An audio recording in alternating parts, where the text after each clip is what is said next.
if you hear the diagnosis, or if you know somebody who has been diagnosed, the very word is going to send a chill right down your spine. And when it eventually progresses to the point where you need full-time care, is the hospice a place to dread, or is it a place to embrace? Is it a place where people simply go to pass on? Well, Betty Kelly, who's well known for her campaigning in the area of health in the Athlone area, joins us in studio. Betty, you're welcome to the programme. Thanks, Will. Good morning to you. Now, you're here to shine a positive light on the hospice, and you're going to draw on the experience you had when your sister went through this. So, when did she first get diagnosed?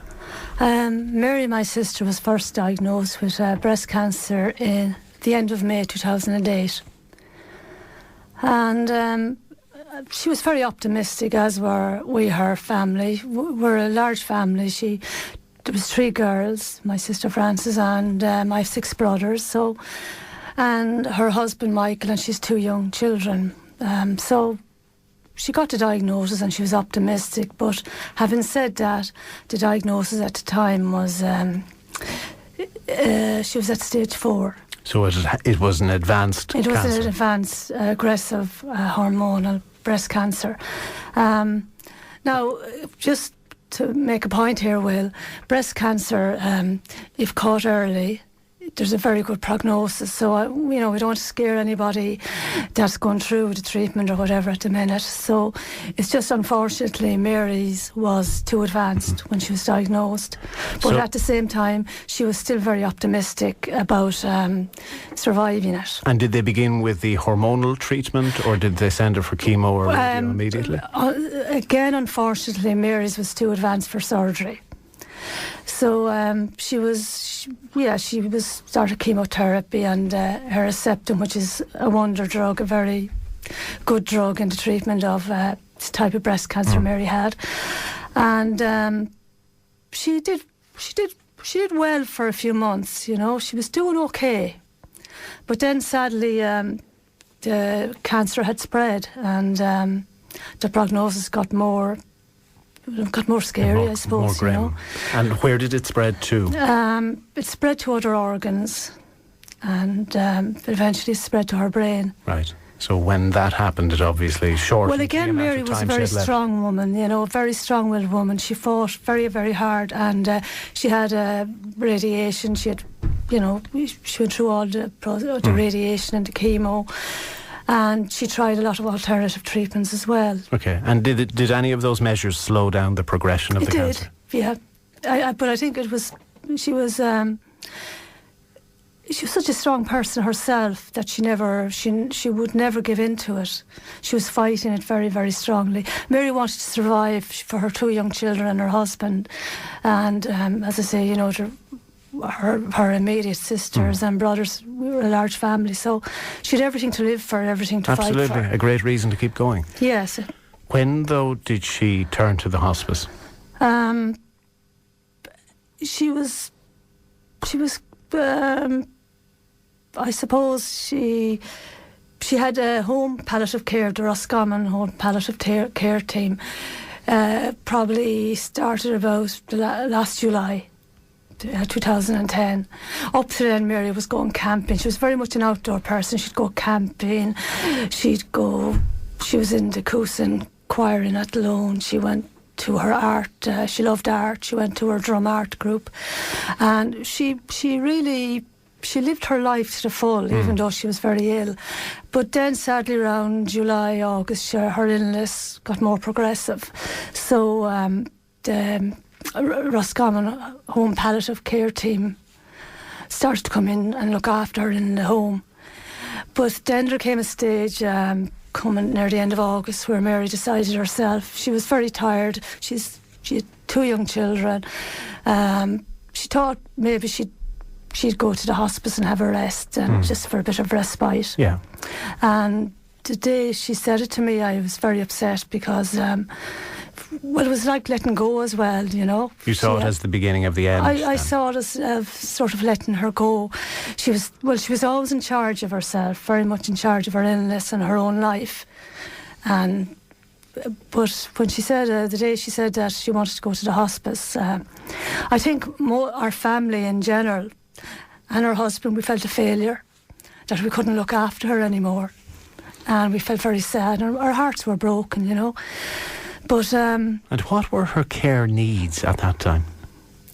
Her care needs at the time, she was a very independent woman, you know, and I think as her illness progressed, she didn't like the loss of her independence, because up until she went camping late July, but when she came back to Athlone, back to her house, she had deteriorated a good bit, you know.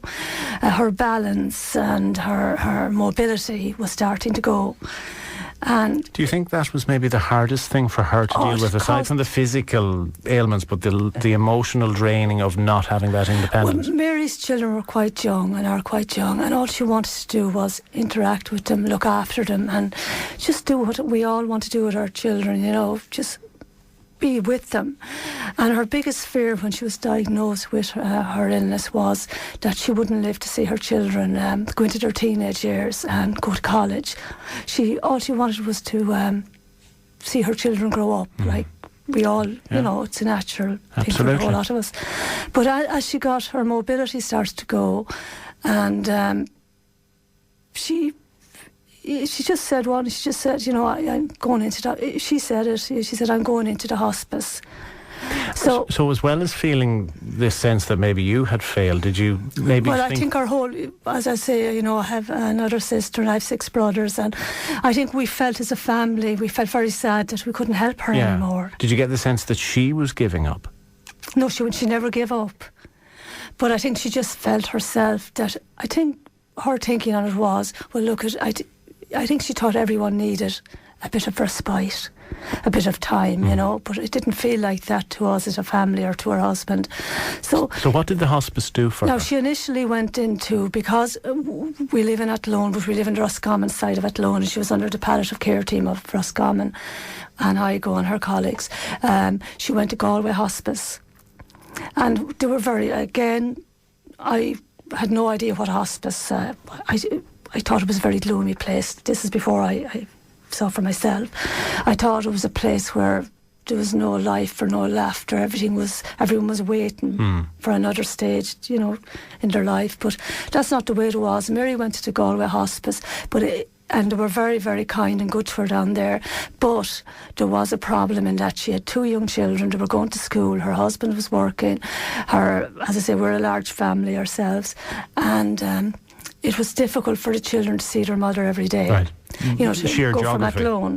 Yeah, I mean, they had to go to school, they had to do homeworks. And, you know, it was just very difficult to take them, for Mary's husband, Michael, to take them to the hospice every day. So she relocated then? And what happened then was, we were chatting, you know, down in the hospice, and we were chatting about Mary coming home, but that wasn't an option, coming home to her house.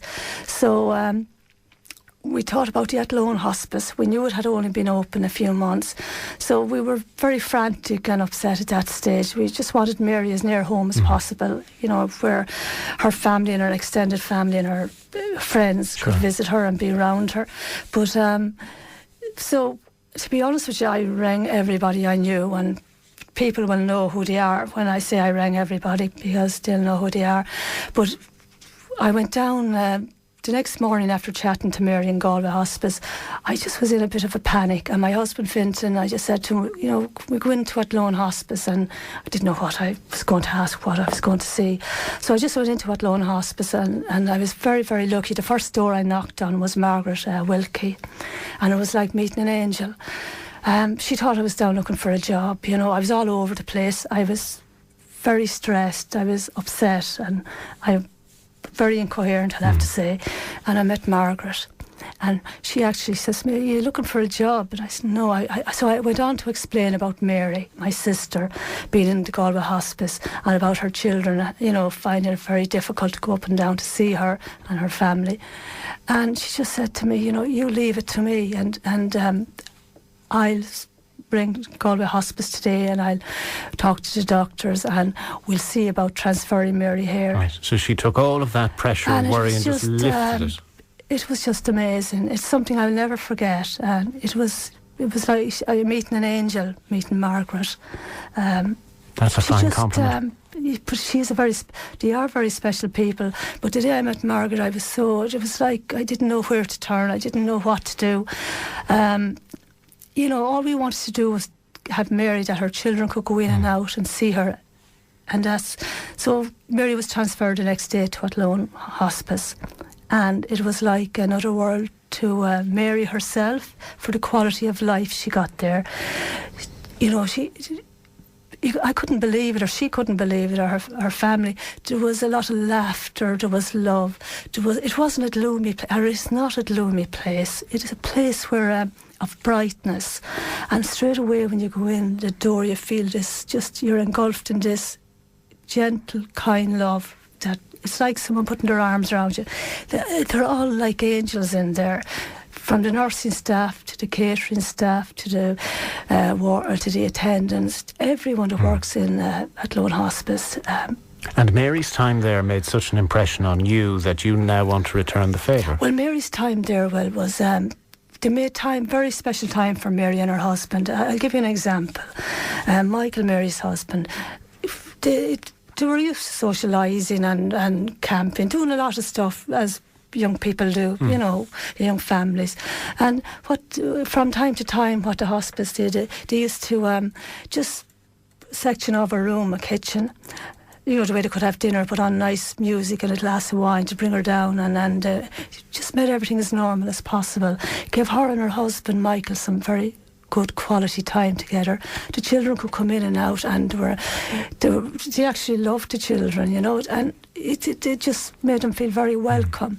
And like what I was saying to you before, there's a large family of us. There was 9 altogether before Mary passed away, and there's a lot of nieces and nephews and aunts and uncles, and I'm sure they must have said some days, God, look at this crowd coming again.